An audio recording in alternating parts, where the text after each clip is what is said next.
Hello student, good evening to all of you. तो student, हम आज क्लास में अपने बात करेंगे जो स्टूडेंट ग्रेजुएशन कर रहे हैं, बीए 4th सेमेस्टर में है और उनका सब्जेक्ट होम साइंस है। तो उनका जो होम साइंस सब्जेक्ट है उसकी जो बुक है, उनका सिलेबस है, उसको 2 पार्ट में डिवाइड किया गया है, आवास और प्रसार शिक्षा। तो आज की क्लास में हम शुरुआत करेंगे आवास को पढ़ना। तो आज की क्लास में हम उसके इंट्रोडक्शन की बात करेंगे। तो सबसे पहले हम देखते हैं कि आवास क्या होता है। आवास शब्द से आप सभी परिचित होंगे और आपको ये भी पता है कि जो मनुष्य है, मनुष्य की जो मूलभूत आवश्यकता है वो क्या है, रोटी, कपड़ा और मकान। जब हम यहाँ देख रहे हैं कि मकान की बात आ रही है, यानी कि कोई व्यक्ति है, अगर उसे अपने जीवन को यापन करना है, अच्छे से रहना है, तो उसे क्या, किस चीज़ की आवश्यकता है, भोजन की आवश्यकता हो रही है। अपने आप को, अपने शरीर को एनर्जी देने के लिए उसे वो भोजन को ग्रहण कर रहा है। अपने शरीर को बाह्य वातावरण से सुरक्षित रखने के लिए वो कपड़े भी पहन रहा है। और इसके बाद तीसरी बात आती है मकान की, यानी कि वो जो व्यक्ति है जो जीवन यापन करने के लिए, एक अच्छा जीवन यापन करने के लिए किस चीज़ की आवश्यकता उसको पड़ रही है, मकान की आवश्यकता, यानी कि आवास की आवश्यकता पड़ रही है। अब ये जीवों में, चाहे वो कोई जीव जंतु हो या फिर मानव जाति का कोई प्राणी हो, उसे क्या करना पड़ता है, एक आवास की आवश्यकता होती है। यानी कि एक ऐसा स्थान जहाँ पे वो क्या कर सके, एक शांति प्रिय वातावरण उसको मिल सके, अच्छे से वो अपने आप को रख सके। ऐसे स्थान को हम क्या कहते हैं, आवास कहते हैं। तो यहाँ पे देखिएगा, वह निवास स्थान जो हमें संरक्षण दे, यानी कि जहाँ पे हमें रहने के लिए स्थान प्राप्त हो सके, सुरक्षा दे, यानी कि बाह्य वातावरण जो भी है, चाहे वो कोई जीव जंतु हो या फिर मौसम हो, इन सबसे सुरक्षा देने के लिए क्या, हमें सुरक्षा दे, शांति प्रिय वातावरण उपलब्ध करवा सके। यानी कि हम दिन भर कहीं भी थके हारे हों, चारों तरफ शोरगुल हो रहा है, हमें कहीं भी अपना माइंड फ्रेश नहीं कर पा रहे हैं, तो उसके लिए हमें किस चीज़ की आवश्यकता होती है, एक ऐसा स्थान जहाँ पे हमें शांति प्रिय वातावरण मिल सके। और ऐसा वातावरण हमें कहाँ मिलता है, आवास में मिलता है। तो वह निवास स्थान जो हमें संरक्षण दे, सुरक्षा दे, शांति प्रिय वातावरण उपलब्ध करवा सके, उसे हम क्या कह रहे हैं, आवास कह रहे हैं। अब अगर हम आवास की बात करें तो जो आवास है, आगे आप देखिएगा, वह भवन संरचना जिसमें निवास किए जाए, आवास कहलाता है। मतलब कि एक स्थान ऐसा बनाया जाए, ऐसी संरचना का बनाया जाए जहाँ पे हम निवास कर सके, रह सके, ऐसे स्थान को हम क्या कह रहे हैं, आवास कह रहे हैं। चाहे जहाँ पर भी हम रह रहे हैं कंटिन्यू, उस स्थान को हम क्या कह रहे हैं, आवास कह रहे हैं। लेकिन ये जो आवास है, इस आवास को भी 2 भागों में बांट दिया गया। ये 2 प्रकार इसके कौन कौन से हैं, घर पहला और दूसरा मकान। आप लोग को नाम से समझ में आ रहा होगा, घर और मकान, ऐसा कहने में लगता है कि दोनों एक ही बातें हैं, लेकिन ये दोनों एक बातें नहीं है, बल्कि दोनों में डिफरेंस पाया जाता है। जो घर होता है, जब परिवार के सदस्य एक दूसरे से भावनात्मक रूप से जुड़े हुए होते हैं, एक दूसरे की भावनाएं एक दूसरे सदस्य से जुड़ी होती हैं, ऐसे स्थान को हम क्या कहते हैं, घर कहते हैं। लेकिन वहीं पे अगर हम मकान की बात करें तो जहाँ पे सिर्फ और सिर्फ दीवारें हों और वहाँ पे रहने वाले लोग एक दूसरे से भावात्मक रूप से ना जुड़े हों, यानी कि अगर हम नॉर्मली अगर बात करें तो यहाँ पे हम घर और मकान में ये डिफरेंस बता सकते हैं कि जो हमारे जो निवास स्थान है, उस स्थान का जो बाहरी ढांचा है, यानी जो दीवार है, फर्श है, छत है, इन सब की बात अगर हम करते हैं तो उसको हम एक मकान मान सकते हैं। लेकिन उस मकान में रहने वाले जो व्यक्ति हैं, जब वो एक दूसरे से भावात्मक रूप से, प्रेम पूर्वक, स्नेह पूर्वक एक दूसरे से जुड़े हुए होते हैं, ऐसे स्थान को हम घर कहते हैं। तो आई होप आप लोग ये बातें समझ पाए होंगे, घर और मकान में क्या डिफरेंस पाया जा रहा है। आगे हम बात करेंगे परिवार के लिए आवास की आवश्यकता। अगर जो हमारा परिवार है, उस परिवार को मकान की या फिर आवास की आवश्यकता क्यों पड़ रही है, किस लिए पड़ रही है। क्या कोई व्यक्ति बिना आवास के नहीं रह सकता है, लेकिन यहाँ हमें क्या पढ़ना है कि अगर हम आवास बना रहे हैं तो उसकी क्या आवश्यकता है हमारे परिवार के सदस्यों के लिए। तो सबसे पहला पॉइंट इसमें है सुरक्षा। सुरक्षा की दृष्टि से हम क्या कर रहे हैं, यहाँ पे आवास का निर्माण कर रहे हैं। यानी कि चाहे वो मौसम से अनुकूलता में बनानी हो या फिर किसी जीव जंतु से सुरक्षा प्रदान करनी हो, इन सब के लिए हमें किस चीज़ की आवश्यकता हो रही है, सुरक्षा की आवश्यकता हो रही है, आवास की आवश्यकता हो रही है। दूसरा पॉइंट है अस्थायित्व। एक अस्थायित्व, यानी कि जो व्यक्ति है, कौन व्यक्ति है, हमारे परिवार के जो सदस्य हैं, अगर वो दिन भर कहीं पे आ रहे हैं, जा रहे हैं, अगर किसी व्यक्ति का घर ना हो, मकान ना हो, वो कहीं भी जाए, कहीं भी आए, कहीं भी फालतू इधर उधर घूमता टहलता रहे, उसका कोई उद्देश्य ही नहीं है कि मतलब उसको जाना कहाँ है, वो इंसान आगे कुछ ही टाइम बाद क्या होता है, मेंटली डिस्टर्ब भी हो जाएगा। क्यों? क्योंकि उसके माइंड को कहीं भी आराम नहीं मिल पाएगा, दिन रात मतलब इधर उधर पागलों की तरह इधर उधर भटक रहा है, कोई उसका स्थायित्व ही नहीं है कि उसे रहना कहाँ है, ठहरना कहाँ है, कुछ पता ही नहीं है। तो जो हमारा आवास है वो हमको अस्थायित्व प्रदान करता है, एक स्थान प्रदान करता है जहाँ पे अपने आप को स्थिर रख सकते हैं। इसके बाद है क्रियाशीलता। जब हम बात करते हैं क्रियाशीलता की, तो क्या जो व्यक्ति है वो काम नहीं कर रहे हैं, यहाँ पे जो परिवार के सदस्य हैं क्या वो बाहर रह के काम नहीं कर सकते हैं? कर सकते हैं, बिल्कुल कर सकते हैं। लेकिन जो हमारे परिवार के सदस्य हैं अगर उनकी क्रियाशीलता को बढ़ानी है तो इसके लिए हमें आवास की आवश्यकता होती है। जो परिवार है, हमारे परिवार के जो सदस्य हैं, अगर वो दिन रात बाहर लगातार काम करते रहें तो उनमें थकान आ जाएगी।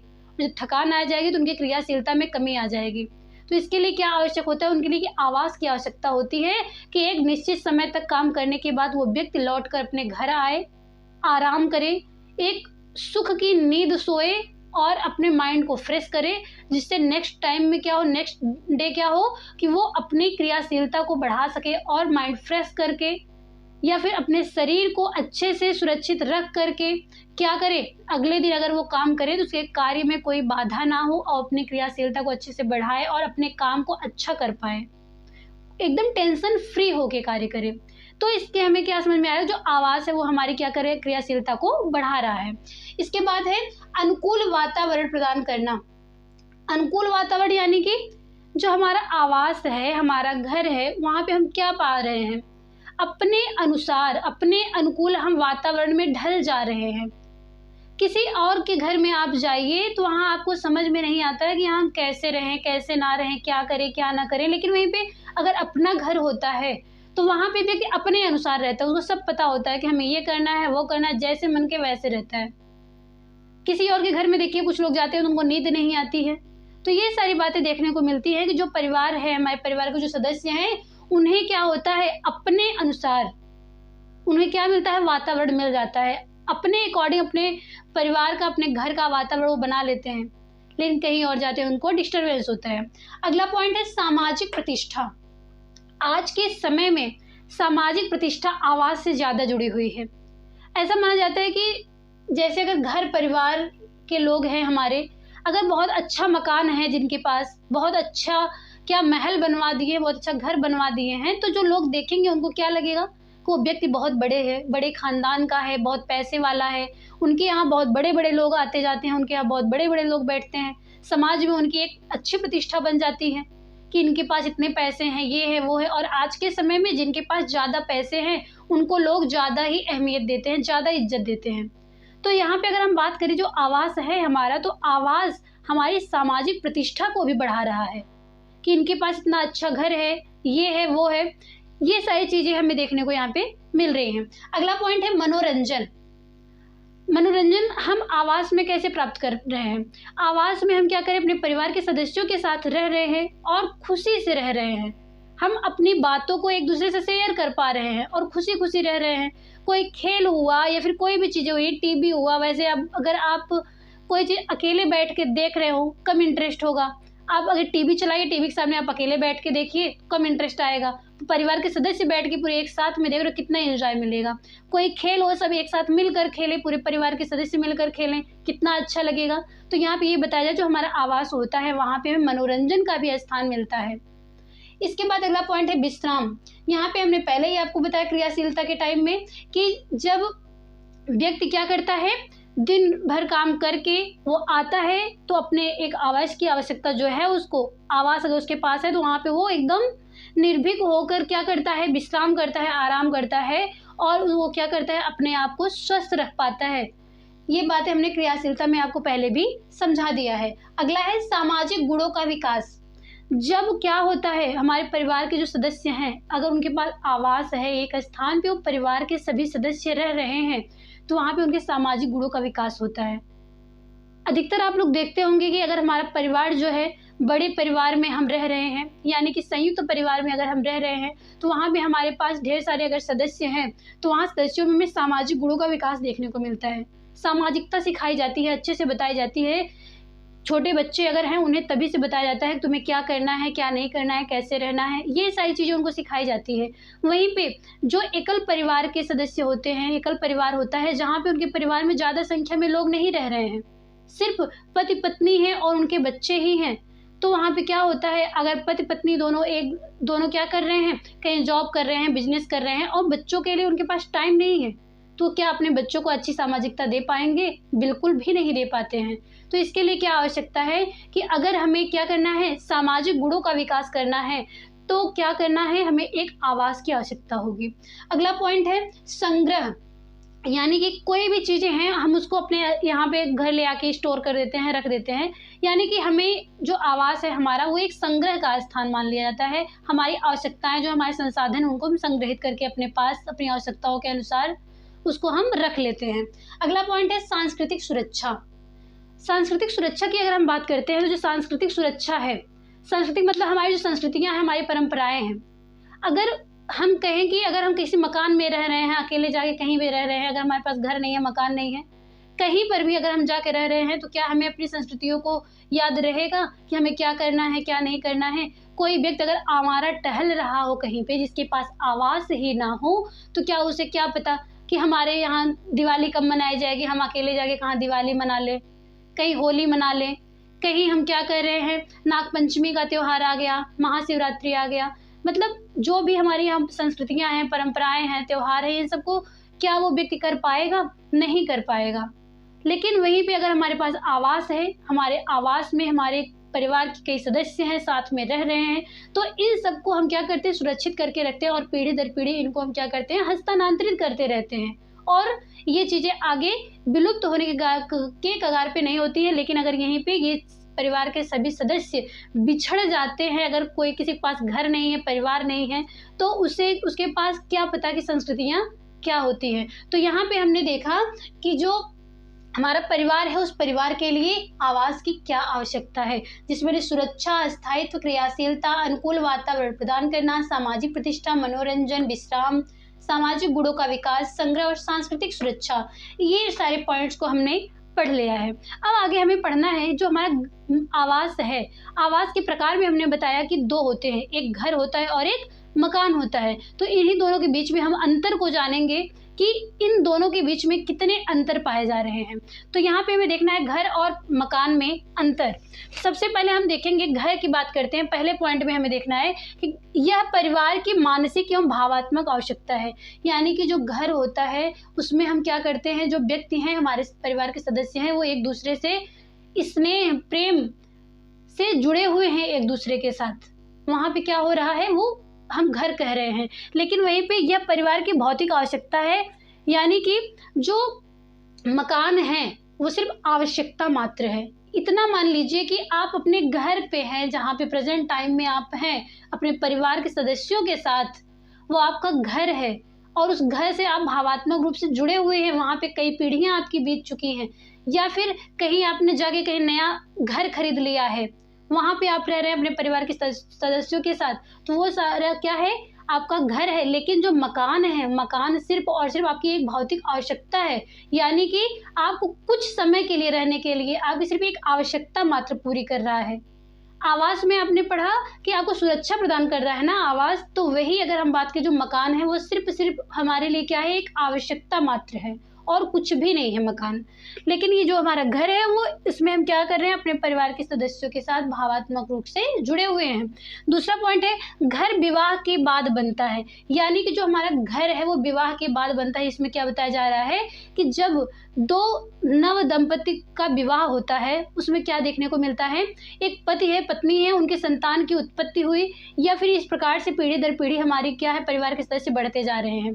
तो इसमें क्या है, एक दूसरे से वो भावात्मक रूप से जुड़े हुए हैं। तो ये जो हमारे भावात्मक रूप से एक क्रम है, इसको हम क्या कह सकते हैं, एक घर कह सकते हैं जहाँ पे हम रह रहे हैं। लेकिन वहीं पे अगर हम मकान की बात करें तो मकान कभी भी और कहीं भी लिया जा सकता है। आप घर से अपने बाहर जा रहे हैं कहीं कुछ समय के लिए, कहीं एग्जाम देने कोई जा रहा है तो एक रात कहीं ठहरना है तो एक मकान ले लिया उन्होंने किराए पे, या फिर शहरों में जा रहे हैं कमाने के लिए तो वहाँ पे क्या कर रहे हैं, कहीं पर भी उन्होंने एक किराए पे मकान ले लिया। तो जहाँ पे आप भावात्मक रूप से नहीं जुड़े हैं, सिर्फ और सिर्फ अपनी आवश्यकता मात्र वहाँ पे ठहरे हुए हैं, वो मकान होता है।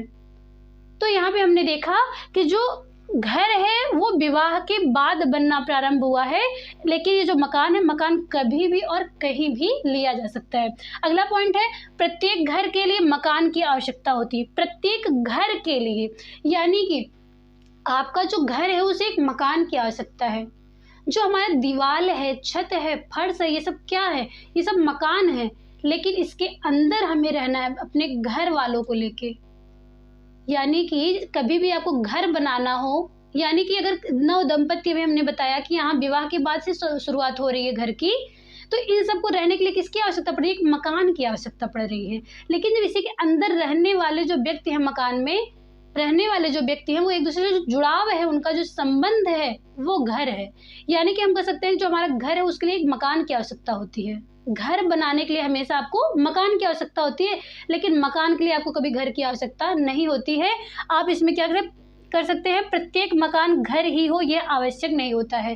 प्रत्येक मकान यानी कि शहरों में जा कर के हर परिवार जो है नहीं रह पा रहा है, ये बताया जा रहा है इसमें कि ये इतना सिंपल आप लोग समझिएगा कि अगर एक मकान है, मकान में अपने परिवार के साथ रह रहे हैं, तो यानी कि आप मकान में अपने परिवार के साथ हैं। एक घर बनाने के लिए आपको मकान की आवश्यकता है, लेकिन वहीं पे अगर आपको मकान की बात कर रहे हैं तो मकान में आप अकेले भी रह सकते हैं या फिर अपने परिवार के सदस्यों को भी लेकर रह सकते हैं। ये जरूरी नहीं है कि हर मकान घर हो, ये आवश्यक नहीं होता है, लेकिन हर घर के लिए मकान की आवश्यकता होती है। अगला पॉइंट है, घर में 2 या 2 से अधिक व्यक्ति रहते हैं जिनमें आपसी प्रेम, स्नेह आदि होता है। यानी कि जो हमारा घर है, इनमें 2 या 2 से अधिक व्यक्ति रह रहे हैं, इनमें आपसी प्रेम है, स्नेह है, ये सब क्या है कि घर के अंतर्गत आ रहा है। लेकिन वहीं पे मकान में अकेला व्यक्ति निवास कर सकता है। यही चीजें हमने आपको बताया कि जो मकान है उसमें आप अकेले भी रह ले रहे हैं या फिर कई लोगों के साथ में भी हैं। लेकिन जब आप कई लोगों के साथ में हैं तो यानी कि आप मकान के अंदर अपने घर में रह रहे हैं। इसके बाद है अगला, एक घर से कई घरों का निर्माण होता है। यानी कि जो हमारा एक घर है, उस घर के लिए क्या हो रहा है, जो हमारा घर है वो पीढ़ी दर पीढ़ी नई पीढ़ी को जन्म दे रहा है। यानी कि हमारा जो घर की जो क्रमबद्धता है ये कभी रुक नहीं रही है। लेकिन यहीं पे अगर हम बात करें, मकान जो है, मकान की काला अवधि सीमित है। जो मकान की काल अवधि है, यानी कि रहने का जो समय है हमारा, वो बहुत लंबा नहीं है बल्कि सीमित है। आप कुछ समय तक आप कहीं बाहर रह रहे हैं तो वहाँ पे आप कुछ समय तक किराए पे मकान लेके रह रहे हैं। तो ये सारी चीज़ें क्या है कि बहुत लंबे अवधि तक वो नहीं होता, लेकिन जो हमारा घर है वो लंबे समय तक होता है। अगला पॉइंट है, घर छोड़ने पर दुख होता है, लेकिन वहीं पे मकान छोड़ने में कोई भी दुख का अनुभव नहीं होता है। आप घर छोड़ के कहीं जाते हैं तो आपको दुख होता है, लेकिन वहीं पे आप कहीं जाएं, एग्ज़ाम देने जा रहे हैं या फिर कहीं और जा रहे हैं, एक रात के लिए आप कहीं मकान ले लीजिए, एक रूम ले लीजिए किराए पे, तो क्या वहाँ से आते वक्त आपको रोना आएगा? लेकिन आप वहीं घर छोड़ के जब परदेश जाते हैं, परिवार के सदस्यों को छोड़ के जाते हैं, तो आपको रोना आ जाता है। तो यही देखना है हमें, जो हमारा घर और मकान है उसमें अंतर ये देखने को मिल रहा है। नॉर्मल बस एक लाइन में आप लोग समझिएगा, जो घर है उसमें आप क्या कर रहे हैं, अपने परिवार के सदस्यों के साथ भावात्मक रूप से जुड़े हुए हैं, लेकिन जो परिवार है वो सिर्फ और सिर्फ आपकी आवश्यकता मात्र होती है, भौतिक आवश्यकता मात्र होती है, उसमें आप किसी भी प्रकार से जुड़ाव नहीं रखते हैं। तो ये रही आज की हमारी क्लास जो है, इसको आप लोग पहले स्क्रीनशॉट ले लीजिए, इसके बाद हम बात करते हैं। तो ये रही आज की हमारी क्लास, जिसमें हमने क्या किया, आवाज़ की पूरी इंट्रोडक्शन को पढ़ लिया है। और फर्स्ट यूनिट में आपको सिर्फ और सिर्फ इंट्रोडक्शन ही पढ़ना है, चाहे वो कई पेज में दे दिया गया हो, लेकिन मेन कॉन्सेप्ट उसका बस यही है। हम मिलते हैं आप लोग से नेक्स्ट क्लास में, तब तक के लिए धन्यवाद।